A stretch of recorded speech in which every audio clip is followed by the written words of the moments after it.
जो इज्जत और सेल्फ रिस्पेक्ट जो कि फौजी का बुनियादी असूल है, चलता है, वो किसी से नहीं डरता, सच्ची बात करने से नहीं डरता। अगर बाप गलती करता है तो उसको भी बताता है कि ये गलती है।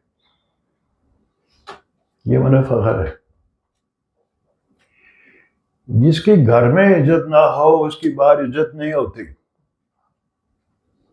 आपका घर क्या है? Armed forces. आपका घर आर्म्ड फोर्सेस ऑफ पाकिस्तान।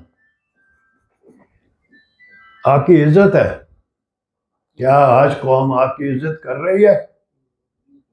मैं जो देखता हूं मुझे अफसोस से कहना पड़ता है, जवाब है नो।